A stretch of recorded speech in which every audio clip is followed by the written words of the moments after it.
નમસ્કાર, ગુજરાત 9 માં હું વિશાલ મહેતા આપનું સ્વાગત કરું છું। સમાચારની શરૂઆત કરીએ મહત્વના ન્યૂઝથી। બ્રેકિંગ ન્યૂઝ આવી રહ્યા છે। જે રીતે અમદાવાદમાં અતિ ભવ્ય રોડ શો યોજાયો હતો। વડાપ્રધાન નરેન્દ્ર મોદી દ્વારા અતિ ભવ્ય રોડ શોનું આયોજન, જેમાં યુએઈના રાષ્ટ્રપતિ અને પીએમ નરેન્દ્ર મોદી આ રોડ શો કરવામાં આવ્યો હતો। આપ જોઈ રહ્યા છો દ્રશ્યો કે જેમાં રોડ પર ભારતની સંસ્કૃતિની ઝાંખીઓ દર્શાવવામાં આવી હતી। મોટી સંખ્યામાં માનવ મહેરામણ જોવા માટે ઉમટ્યું હતું। યુએઈના પ્રેસિડેન્ટ અને સાથે જ ભારત દેશના વડાપ્રધાન નરેન્દ્ર મોદી દ્વારા રોડ શોનું આયોજન કરાયું હતું। વિશ્વએ જોયો આ ઐતિહાસિક નજારો। અમદાવાદમાં યોજાયો અતિ ભવ્ય રોડ શો, જેને જોવા માટે માનવ મહેરામણ ઉમટી પડ્યું હતું। યુએઈના રાષ્ટ્રપતિ અને પીએમ નરેન્દ્ર મોદીનો ભવ્ય રોડ શો યોજવામાં આવ્યો। રોડ પર ભારતની સાંસ્કૃતિક ઝાંખીઓ દર્શાવવામાં આવી હતી। મોટી સંખ્યામાં માનવ મહેરામણ આ રોડ શો જોવા માટે ઉમટ્યું હતું।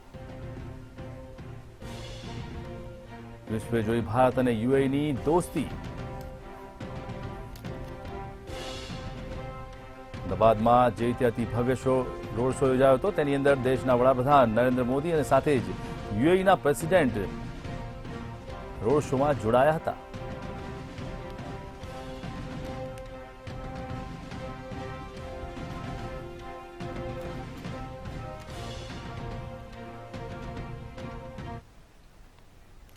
વાત કરીએ ગુજરાત ગ્લોબલ વાયબ્રન્ટ સમિટ 2024 ને લઈને ગાંધીનગરના મહાત્મા મંદિરમાં દેશ વિદેશના વડા, મોટી કંપનીઓના સીઈઓ, ડેલિગેટ્સ આવ્યા હતા। નરેન્દ્ર મોદીએ ટ્રેડ શોનું ઉદ્ઘાટન કર્યું હતું।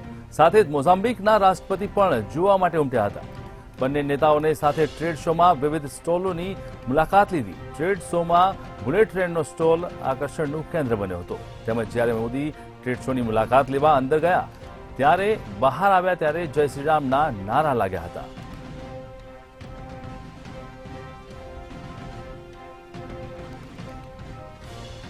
જે રીતે ગ્લોબલ ટ્રેડ શોની વિશેષતા જોવા માટે નરેન્દ્ર મોદી અંદર ગયા હતા, ત્યારે સ્ટાર્ટઅપ ડોમમાં ઉભરાતા સાહસોનું નિદર્શન કર્યું હતું। દરિયાઈ ઉદ્યોગોના વિકાસનું પ્રદર્શન પણ યોજાયું હતું। સાથે 33 દેશના ગ્લોબલ લીડર્સ આમાં ભાગ લેવાના છે, ત્યારે તેની મુલાકાત લેવા માટે તેઓ ખાસ પહોંચ્યા હતા। ગ્લોબલ ટ્રેડ શોમાં વિકસિત ભારતનું ચિત્ર રજૂ કરવામાં આવશે। 2 લાખ ચોરસ મીટરમાં આ ગ્લોબલ ટ્રેડ શો પાથરવામાં આવ્યો છે।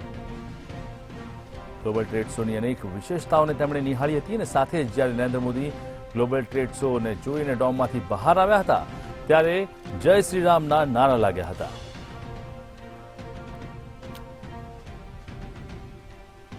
ગ્લોબલ ટ્રેડ શોમાં આઈટી આધારિત સેવા ક્ષેત્રમાં થશે સંશોધન।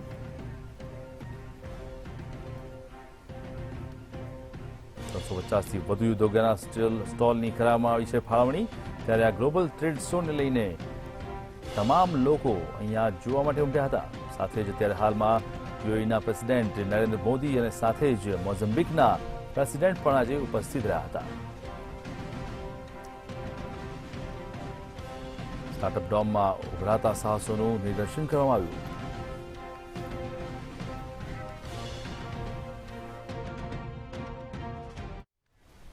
તો બ્રેકિંગ ન્યૂઝ આવી રહ્યા છે જૂનાગઢથી। જૂનાગઢમાં વંથલી નજીક અકસ્માતનો મામલો સામે આવ્યો છે। જૂનાગઢના વંથલી નજીક ટ્રિપલ અકસ્માતમાં 2 બસ અને કાર વચ્ચે અકસ્માત સર્જાયો હતો।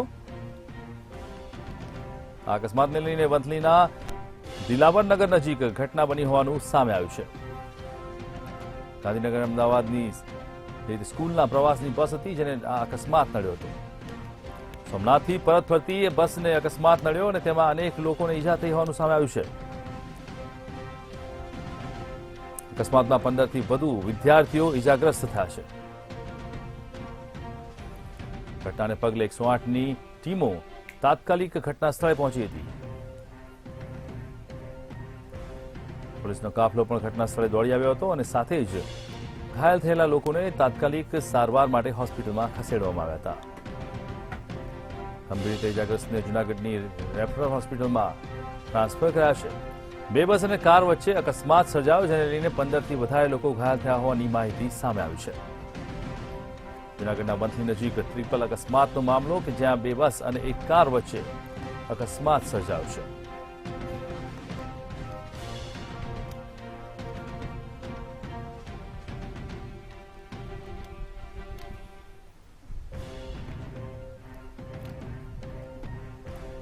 સોમનાથથી પરત ફરતી બસને અકસ્માત નડ્યો, જેના કારણે 15 જેટલા વિદ્યાર્થીઓ અકસ્માતમાં ઘાયલ થયા હતા, જેમને સારવાર માટે હોસ્પિટલમાં ખસેડવામાં આવ્યા છે.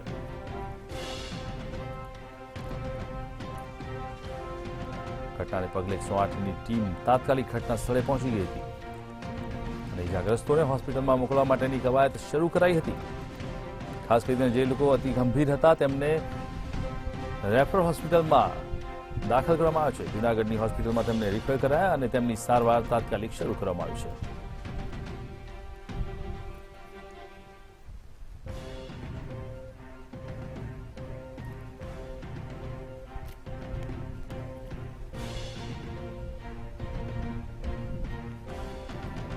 બસ અને કાર વચ્ચે સર્જાયો અકસ્માત. ત્યારે વંથલીના દિલાવરનગરની આ ઘટના છે. દિલાવરનગરની પાસે જ્યારે વિદ્યાર્થીઓની બસ પરત ફરતી હતી ત્યારે સ્કૂલના પ્રવાસીઓને આ બસનો અકસ્માત નડ્યો છે. 2 બસ અને 1 કાર વચ્ચે અકસ્માત સર્જાયો, જેમાં 15થી વધારે લોકો ઘાયલ થયા છે.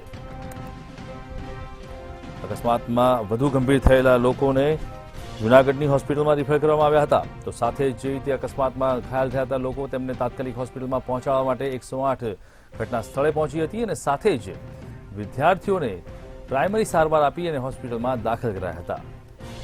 ઘટનાના પગલે પોલીસનો કાફલો પણ ઘટના સ્થળે દોડી ગયો અને ઘટનાની હકીકત જાણવા માટે પોલીસે કવાયત હાથ ધરી હતી. 2 બસ અને 1 કાર વચ્ચે અકસ્માત સર્જાયો, જેને લઈને આ સમગ્ર મામલે આસપાસના લોકો તાત્કાલિક ઘટના સ્થળે દોડી આવ્યા હતા અને ઘાયલ થયેલા વિદ્યાર્થીઓને મદદે પહોંચ્યા હતા. ઘાયલ વિદ્યાર્થીઓને તાત્કાલિક હોસ્પિટલમાં ખસેડવામાં આવ્યા અને તેમની સારવાર શરૂ કરવામાં આવી હતી. સદનસીબે આ ઘટનાની અંદર કોઈ પણ જાનહાનિ થઈ નથી. સ્કૂલના પ્રવાસની બસને અકસ્માત નડ્યો અને અકસ્માતની અંદર 15થી વધારે વિદ્યાર્થીઓ ઘાયલ થતા તેમને તાત્કાલિક હોસ્પિટલમાં ખસેડવામાં આવ્યા છે.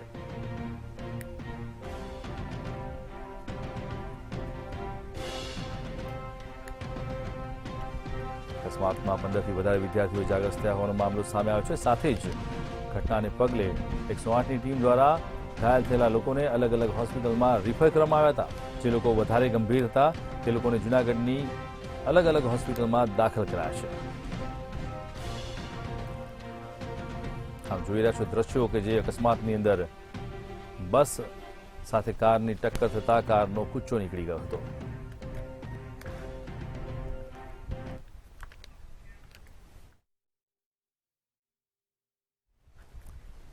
વાત કરીએ ગાંધીનગર અને અમદાવાદની સિવિલ હોસ્પિટલને વાયબ્રન્ટને લઈને સ્પેશિયલ વોર્ડ તૈયાર કરવામાં આવ્યો છે. વાયબ્રન્ટ ગુજરાતમાં આવનારા તમામ વીવીઆઈપી લોકોના સારવારની જવાબદારી 16 સિવિલ હોસ્પિટલના સિરે મૂકવામાં આવી છે.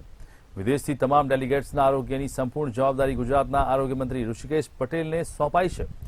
ગુજરાતના વાયબ્રન્ટ ગુજરાતમાં ભાગ લેતા તમામ ડેલિગેટ્સ માટે 10-10 બેડના 2 વીવીઆઈપી સ્પેશિયલ રૂમ તૈયાર કરાયા છે. તેમજ રૂમમાં એક્સ-રે, સોનોગ્રાફી, ઇસીજી, લેબોરેટરી સહિતની તમામ સુવિધાઓ, નિષ્ણાત ડોક્ટરોની ટીમ, તમામ વસ્તુઓ ઉપલબ્ધ કરવામાં આવશે. તેમજ 24 કલાક મેડિકલ નિષ્ણાત તબીબોની ટીમ તૈયાર રાખવામાં આવશે.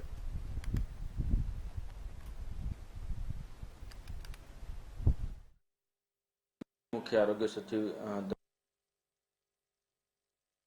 દ્વિવેદી સાહેબની વાયબ્રન્ટ અંગેની તૈયારી અંગેની નિરીક્ષણ માટે આવેલા. સાહેબે અમારી હોસ્પિટલમાં તૈયારીના 10-10 બેડના બંને વીઆઈપી રૂમનું નિરીક્ષણ કરેલું અને આકસ્મિક સંજોગોમાં કોઈ પણ બનાવ બને તો અમે 30 બેડનો એક general ward stand by disaster તરીકે રાખેલો છે.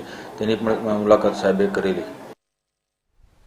22મી જાન્યુઆરીએ રામલલ્લાની ભવ્ય પ્રાણ પ્રતિષ્ઠા યોજાઈ રહી છે. ત્યારે અમદાવાદમાં આવેલા ઘોડાસરમાં શ્રીરામ કથાનું આયોજન કરવામાં આવ્યું છે.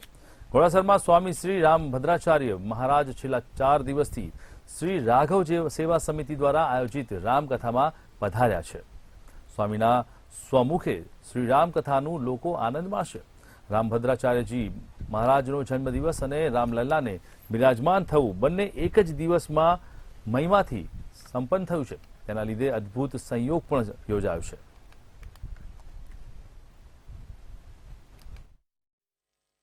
क्योंकि यही मेरा अमृत महोत्सव है.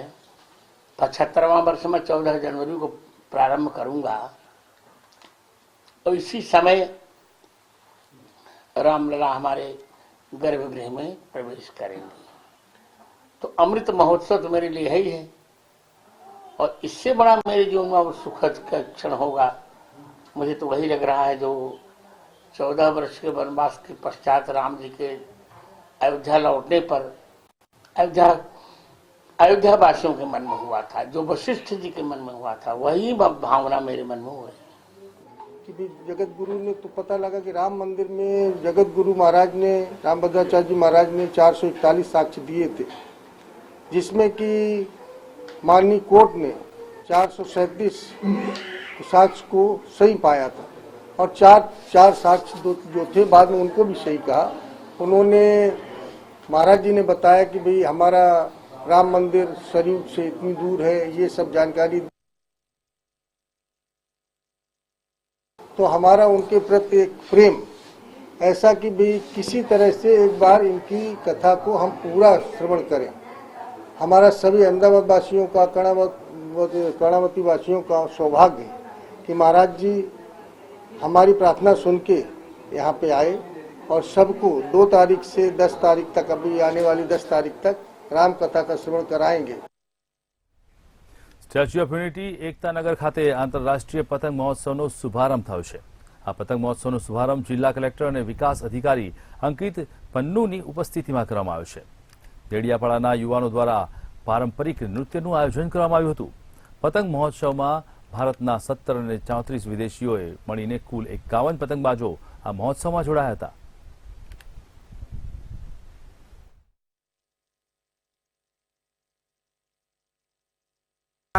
23 વર્ષથી આ પતંગ મહોત્સવમાં ભાગ લઈએ છીએ। 2001થી અમે પતંગ મહોત્સવમાં ભાગ લઈએ છીએ। અમે ઘણી બધી જગ્યાએ પતંગો ચગાવીએ છીએ, જેમ કે અમદાવાદ, બરોડા, આજે કેવડિયા, સુરત છે। અમે આ કેવડિયા આવીને ઘણો આનંદ થાય છે કે અમે સરદાર સરોવર ડેમની આંગણમાં અમે પતંગ ચડાવવાનો મોકો મળે છે, અને અહીંયા પવન સારો એવો છે કે નાની પતંગ તો નાની પણ જોડે જોડે મોટી પતંગ પણ ઉડાવીને આનંદ માણી શકીએ છીએ અને દર્શકોને બતાવી શકીએ છીએ। રોજ એકતાનગર ખાતે સ્ટેચ્યુ ઓફ યુનિટી ખાતે આંતરરાષ્ટ્રીય પતંગોત્સવ યોજાઈ રહ્યું છે। આ અમારા સૌભાગ્યની વાત છે કે ત્યાં અહીંયા 18 થી 20 દેશોથી પતંગબાજો આવ્યા છે। ગુજરાત સિવાયના બાકી ભારતના પ્રદેશોથી પણ લોકો આવ્યા છે, અને મોટી સંખ્યામાં લોકલ માણસો પણ ભેગા થયા છે, અને આકાશમાં પતંગો પણ હવે ઉપર જઈ રહી છે। તો અમે બધાને ઇન્ટરનેશનલ કાઇટ ફેસ્ટિવલની બધાઈ આપીએ છીએ। આજ રોજ આંતરરાષ્ટ્રીય પતંગોત્સવ નો કેવડિયા ખાતે પ્રોગ્રામ રાખેલો। એની અંદર મારી સાથે જિલ્લા પંચાયતના તમામ સદસ્યો તેમજ કલેક્ટર મેડમ તેમજ ડીડીઓ સાહેબ, આપ સર્વે દેશ પરદેશથી અનેક લોકો કેવડિયા ખાતે પતંગ ઉત્સવમાં આવી રહ્યા હતા। ત્યારે વડાપ્રધાન નરેન્દ્ર મોદી સાહેબના હેઠળ ત્યારે વિદેશથી અનેક લોકો અહીં પતંગ ઉત્સવમાં ભાગ લેવા અહીંયા પધારી રહ્યા છે।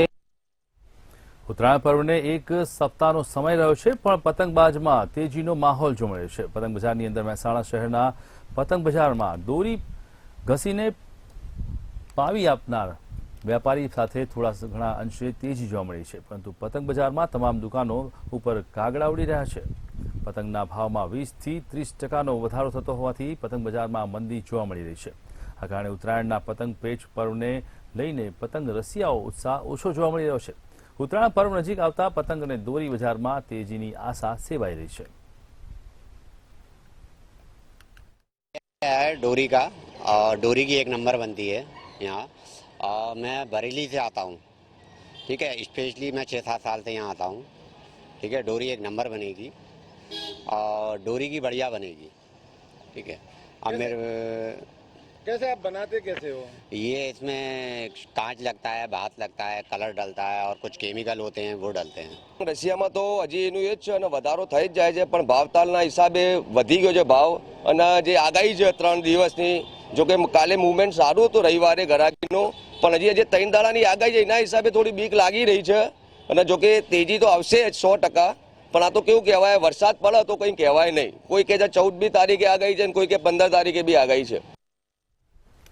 ગુજરાતમાં વારંવાર ચોરીની ઘટનાઓ બનતી હોય છે, ત્યારે આવી જ ઘટના આપણી સામે આવી છે। બાવળા તાલુકાના બગોદરા હાઈવે પરથી બાઇક ચોરીની ઘટના બની। મુકેશભાઈનું બાઇક હીરો શોરૂમના આગળ પાર્ક કરાયેલું હતું અને રાત્રિના 10 વાગ્યાની આસપાસ ચોરીની ઘટના થઈ હતી. આ સમગ્ર ઘટના સીસીટીવી કેમેરામાં કેદ થઈ હતી. બગોદરા પંથકમાં તસ્કરો બેફામ બન્યા હોય તેવું લાગી રહ્યું છે. બગોદરા પોલીસે અરજીના આધારે આ તપાસ કાર્યવાહી હાથ ધરી છે.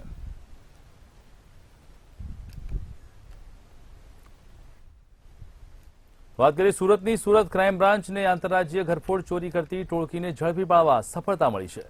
સુરતના આડાજણ આનંદ મહેલ રોડ વિસ્તારમાં ભર બપોરે બંધ ફ્લેટમાંથી રૂપિયા 2,65,000 રોકડની ચોરી કરાઈ છે.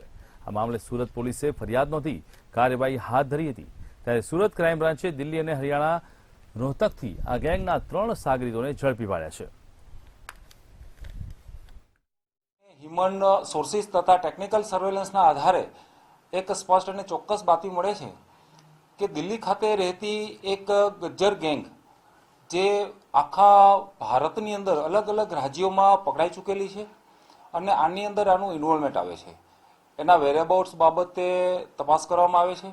તો હાલમાં એ દિલ્હી અને રોહતક હરિયાણા ખાતે એ લોકો એના ઇનપુટ મળે છે. તાત્કાલિક દિલ્હી અને હરિયાણા ટીમ મોકલવામાં આવે છે અને ત્યાંથી લલિત સાહુ, મનોજ કાયત અને સંદીપ ઉર્ફે સોનુ મોનુ ધનકડ આ 3 આરોપીઓને મુદ્દામાલ સાથે. વડોદરાના બદામડી બાગમાં બની રહેલા આર્ટ ગેલેરીને લઈને વિવાદ ચાલી રહ્યો છે. કોર્પોરેશન દ્વારા દાંડિયા બજાર ફાયર સ્ટેશનમાં ઉપરના માળે આર્ટ ગેલેરી બનાવવામાં આવી હતી, જેમાં આર્ટ ગેલેરીમાં 7 જેટલી મોટી બારીઓ બનાવનાર કલાકારોનો વિરોધ કરી રહ્યા છે. કલાકારોએ આર્ટિસ્ટિકની ડિઝાઇન સામે સવાલ ઉઠાવ્યા છે. આ મામલે સ્ટેન્ડિંગ કમિટી ચેરમેનને જણાતા આ ગેલેરીનું કામ હાલ બંધ રાખવાની વાત કરી છે.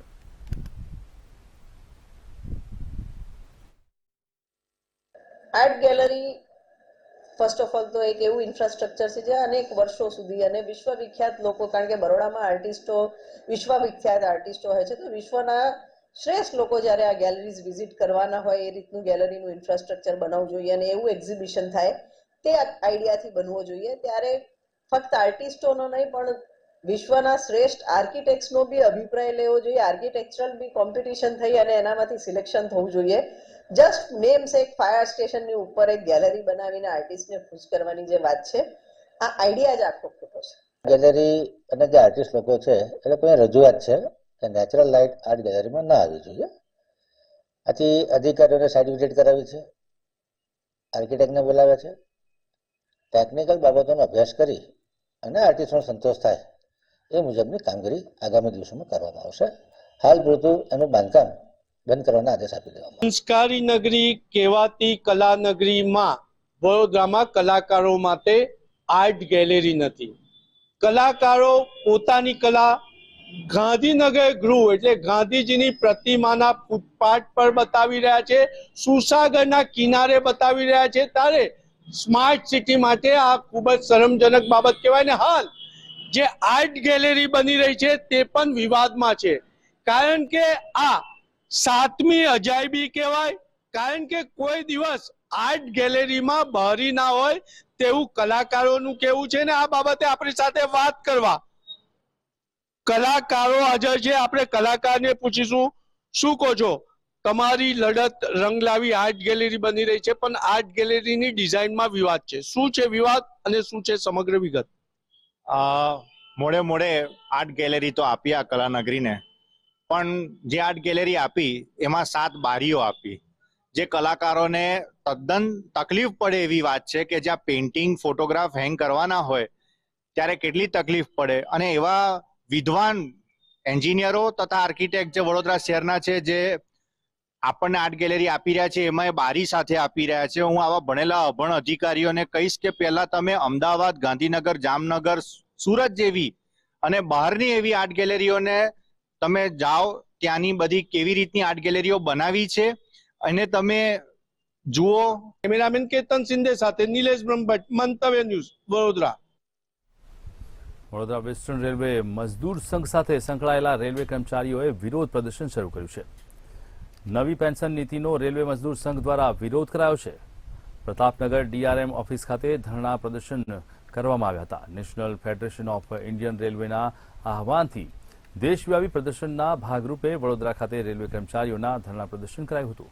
જો નવી પેન્શન નીતિને રદ કરવામાં નહીં આવે તો આગામી દિવસોમાં દિલ્હી ખાતે રજૂઆત સાથે આંદોલન કરવામાં આવશે। जो ऑल इंडिया लेवल पे जो डिसीजन लिया है तो डॉक्टर राघवैया जी के आदेश पे अभी समग्र भारत में ये विरोध रिले फास्ट हो रहा है, जो सरकार को एक तरह से चेतावनी है कि मजदूर एनपीएस के विरोध में है, नाराज है।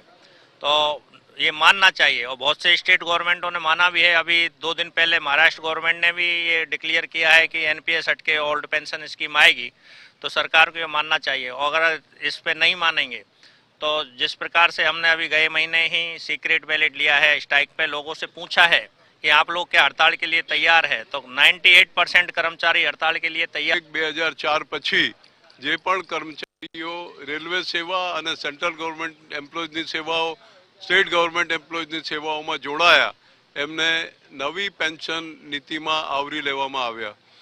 નવી પેન્શન નીતિમાં ઘણી બધી ત્રુટીઓ છે, ઘણા બધા એમાં કર્મચારીઓને જે લાભ જૂની પેન્શન સ્કીમમાં મળવા જોઈતા હતા, કર્મચારીઓ અને એમના પરિવારજનોને પણ જૂની પેન્શન સ્કીમમાં જેવી રીતે રિટાયર્ડ રેલવે એમ્પ્લોયના જે મેન્ટલી રિટાર્ડેડ રેલવે એમ્પ્લોયના બાળકો, વિધવા, એની છોકરી, અનમેરિડ ડોટર, આ પ્રમાણે આ લાભો જૂની પેન્શન સ્કીમમાં મળતા હતા। તો બનાસકાંઠાના દિયોદરમાં જન્મદિવસની ઉજવણી માતમમાં ફેરવાઈ હતી। જન્મદિવસની ઉજવણીમાં 1.5 વર્ષના બાળકનું મોત થતાં પરિવાર શોકમાં ગરકાવ થયો હતો। દિયોદરના ગોકુળનગર સોસાયટીમાં જેનિલ ઠક્કર નામના 1.5 વર્ષના બાળકનું જન્મદિવસની ઉજવણી દરમિયાન મોત થયું છે। ઉજવણીમાં બટાકા પૌવાનો નાસ્તો રખાયો હતો। જ્યારે જેનિલને પૌવા ખાવા માટે આપ્યા ત્યારે પૌવામાં નાખેલો દાડમનો દાણો શ્વાસ નળીમાં ફસાઈ ગયો, જે બાદ જેનિલને તાત્કાલિક હોસ્પિટલમાં સારવાર માટે ખસેડવામાં આવ્યો હતો, પરંતુ સારવાર માટે હોસ્પિટલમાં લઈ જતી વખતે રસ્તામાં જ જેનિલે મોતને ભેટ્યો હતો।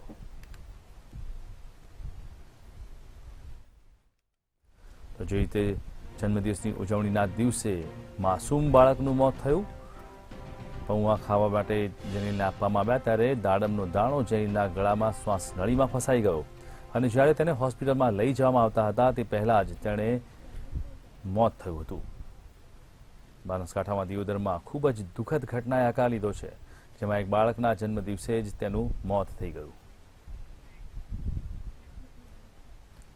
તો સમાચારમાં અત્યારે બસ આટલું જ। મહત્વના સમાચાર માટે જોતા રહો વન તવી ન્યૂઝ। નમસ્કાર।